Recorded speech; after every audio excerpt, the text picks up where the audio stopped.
আজকের এই ভিডিওটা হচ্ছে একটা অ্যাডহক বই খোঁজের ভিডিও, যেটাকে ইংরেজিতে বললে বলা যেতে পারে কিছু কিছু বইয়ের সম্বন্ধে সর্ট অফ প্রমোশনাল অ্যাক্টিভিটি। কিন্তু এখানে একটা ব্যাখ্যা রয়েছে। আমি খুব দীর্ঘ গৌরচন্দ্রিকা করব না। ব্যাখ্যাটা হচ্ছে যে আমি এই বই খোঁজের ভিডিওতে বেশিরভাগ এমন লেখকের বইকে নিয়েই জায়গা দিয়েছি যাদের লেখা আমি আগে পড়েছি, যাদের লেখার ওপর বা কলমের ওপর আমার একটু হলেও ট্রাস্ট রয়েছে। আর একটা কথা, বই খোঁজের যে কোনো ভিডিওতে আমি যেটা বলে থাকি, এটা হচ্ছে সিগারেটের প্যাকেটের গায়ে সেই স্ট্যাটিউটরি ওয়ার্নিং এর মতো। এই বইগুলো কোনোটাই আমি পড়ে দেখিনি, সুতরাং কেমন হবে সে বিষয়ে আগাম আমার পক্ষে বলা সম্ভব না। কিন্তু হ্যাঁ, ওই লেখকদেরকে আমি ট্রাস্ট করি। নমস্কার, আমি রক্তিম সরকার। আশা করছি আপনাদের একটা ভালো ভিডিও উপহার দেব। প্রথমে দুজন ভট্টাচার্যকে নিয়ে কথা বলবো। প্রথমজন, যার প্রথম বই এই সিরিজের বছর 2 বা 3 আগে বেরিয়েছিল এবং যেটা এখনো অবধি আমার ধারণা বাংলা সাহিত্যের প্রথম 10-12টা বইয়ের মধ্যে তো আসবেই। 10-12টা না, তার কমেই হয়তো 7টা বা 5টার মধ্যে আসবে। এত দুর্ধর্ষ স্লো পেসিং একটা গোয়েন্দা গল্প বা থ্রিলার গল্প লেখা এবং উপন্যাস লেখার কায়দা এত দুর্ধর্ষ সেই লেখকের, যেটা অনবদ্য লেগেছিল। সাক্ষ্যজিৎ ভট্টাচার্যের কথা বলছি, তার শেষ মৃত পাখি। তার যে ইনভেস্টিগেশন করেছিল যে চরিত্র অহনা, এই অহনার দ্বিতীয় তদন্ত বা দ্বিতীয় কাহিনী আসছে সুপ্রকাশ প্রকাশনার হাত ধরে, নৈশ অপেরা। ঘটনা সম্পর্কে খুব বেশি কিছু জানা যায়নি, আমি প্রত্যেকটারই কভার বসিয়ে দিচ্ছি। কিন্তু সুপ্রকাশের পেজ থেকে শুধু এটুকুই জানা গেছে, এটা এপ্রিল বা মে মাসে বেরোবে। তো এই অবধি এই বইটার সম্বন্ধে জানা গেছে। দ্বিতীয়, রাজা ভট্টাচার্যের জীবনীমূলক উপন্যাস, এবং জীবনীমূলক উপন্যাসের ক্ষেত্রে রাজা স্যার সুনীল গঙ্গোপাধ্যায়ের যে স্টাইল ন্যারেটিভের, সেটার কাছাকাছি একটা ন্যারেটিভ বজায় রাখেন, অবশ্যই নিজের স্বকীয়তা বজায় রেখে। এবং তার যে কটা আমি জীবনীমূলক পড়েছি, রামমোহন থেকে শুরু করে দ্বারকানাথ, প্রত্যেকটাই বেশ ভালো হয় এবং তিনি চরিত্রটাকে তৈরি করতে পারেন। আমি একটা জীবনীমূলক উপন্যাস পড়েছিলাম অন্য একটা পাবলিশারের, অন্য একজন লেখকের। তো সে একজন স্বাধীনতা সংগ্রামী এবং তার রিলেটেড কিছু ডকুমেন্ট লালবাজার বা কোথাও থেকে একটা লেখক জোগাড় করে এনেছেন, পুলিশের কোনো লাইব্রেরি বা কিছু থেকে, এবং সেখান থেকে স্ট্রেট কাট টুকে দিয়েছেন একটা ইন্টারেস্টিং চরিত্র। মানে ভারতবর্ষের বা বাংলার স্বাধীনতা সংগ্রামের একটা ইন্টারেস্টিং চরিত্র পড়তে গিয়ে মানে এত ঝিমুনি ধরছে। সেই জন্যই আমি বললাম যে জীবনীমূলক উপন্যাসের ক্ষেত্রে একটা আলাদা স্কিল দরকার হয়, যেটা মনের মানুষের ক্ষেত্রে বা রানু ও ভানুর ক্ষেত্রে সুনীল গঙ্গোপাধ্যায় যেটা এক্সিকিউট করতেন, এখনকার সময় রাজা স্যার সেই স্কিলটাকে খুব সুন্দরভাবে এক্সিকিউট করেন। মাইকেল ও বিদ্যাসাগর পত্রভারতীর হাত ধরে এই নববর্ষের আশপাশ দিয়ে আসতে চলেছে। যতদিনে আমার এই ভিডিওটা আপনারা দেখবেন, বাইদেন হতে পারে বইটা বেরিয়েও গেছে, এরকমও হতে পারে। তো এই বইটার উপরও আমার হিউজ এক্সপেকটেশন রয়েছে। আমি ইমিডিয়েট পড়বো কিনা বলতে পারছি না, কিন্তু ডেফিনেটলি কখনো না কখনো এই বইটা আমি পড়বো, এটাই আমার মনে হচ্ছে। এরপরে আমি চলে যাব থার্ড বইয়ের ক্ষেত্রে। এই থার্ড বইটার ব্যাপারে বাকি সমস্ত লেখাগুলো কেমন হবে বলতে না পারলেও, এই তৃতীয় বইটার ক্ষেত্রে যে বইটার কথা আমি এখন বলতে যাচ্ছি, সেটা অন্তত ভালো হওয়ার সম্ভাবনা অনেক বেশি, এ বিষয়ে কোনো সন্দেহ নেই। কারণ এই লেখাটা 28,000 শব্দের লেখা, প্রায় 150 পেজের কাছাকাছি বই হতে চলেছে।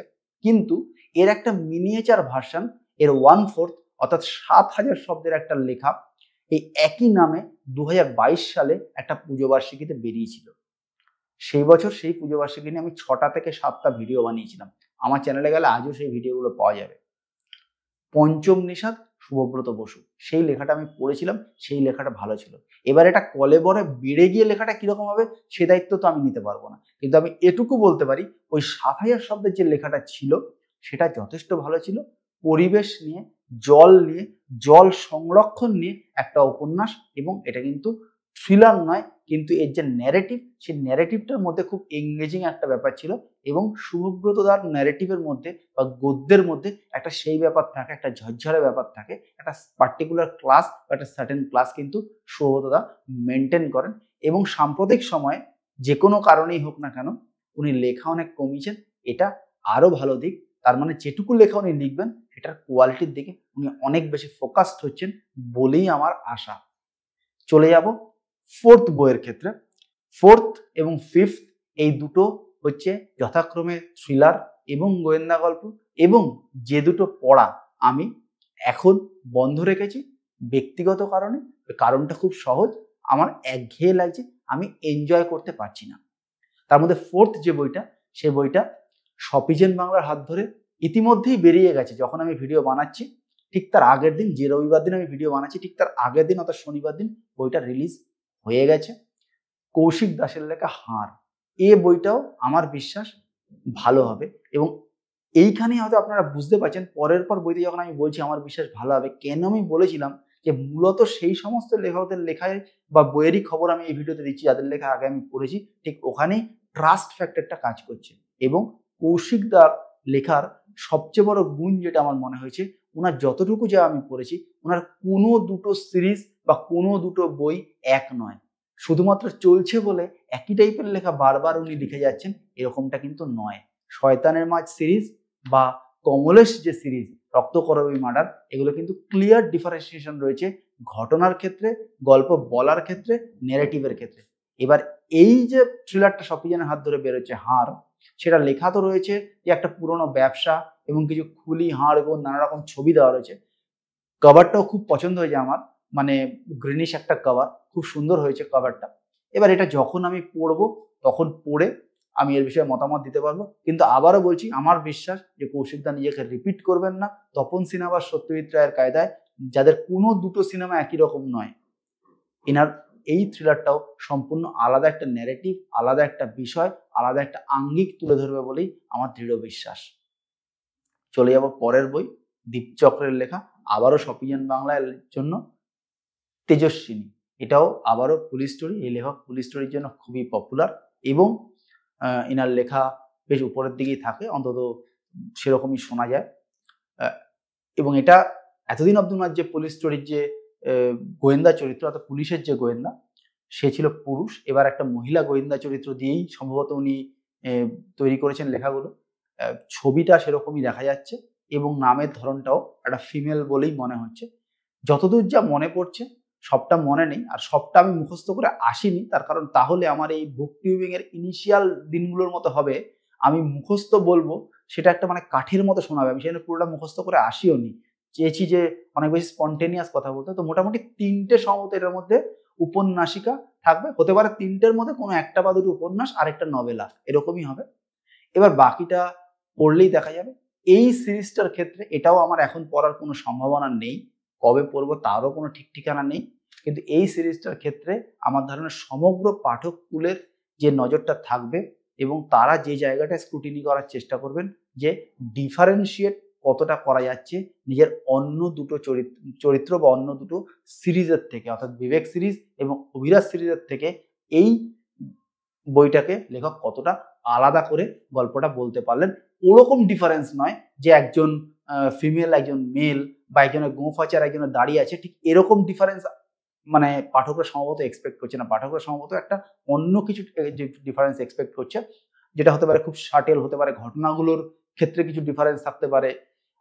অলরেডি একটা ডিফারেন্স অন্তত আমার চোখে পড়েছে, আমার এই বলতে বলতেই মনে পড়লো, কারণ সম্ভবত সবই মার্ডার মিস্ট্রি লিখলেও এই বই অন্তত একটা সম্ভবত ডাকাতির ঘটনা রয়েছে, বা ডাকাতির সঙ্গে সঙ্গে ডাকাতরা ডাকাতি করে একটা খুন করেও চলে গেছে কিনা এই ব্যাপারে আমার কাছে কোনো ইনফরমেশন এখনো অব্দি নেই, বা সেটা লেখা থাকলেও সেটা আমার ওভারলুক করে গেছি, আমার চোখে পড়েনি।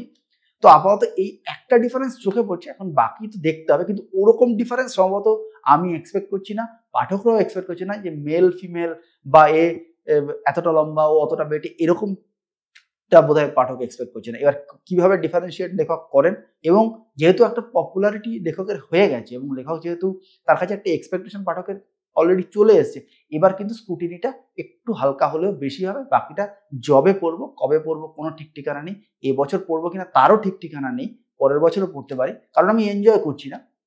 তো তখন সেইভাবে মতামত দেওয়া যাবে।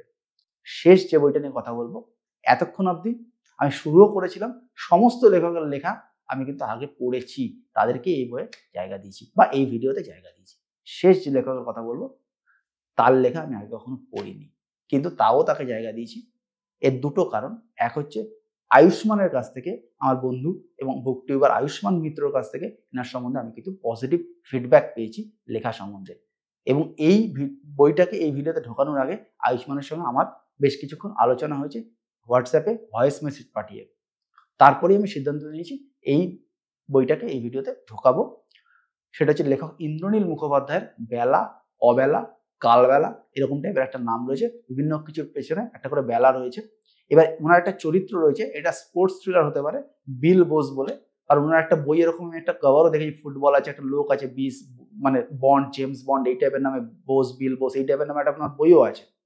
এবং ওনার একটা ইন্টারভিউ আমি বইমেলার সময় শুনেছি, বুক ফেয়ারে কেউ একটা করেছিল, সেই সাংবাদিকের আবার দুটো সারনেম আছে, নাথ বোস বা এই টাইপের কিছু একটা। যাই হোক, তো মোটামুটি আমি জানি উনি কি লেখেন জানি, কিন্তু লেখা আমি পড়িনি।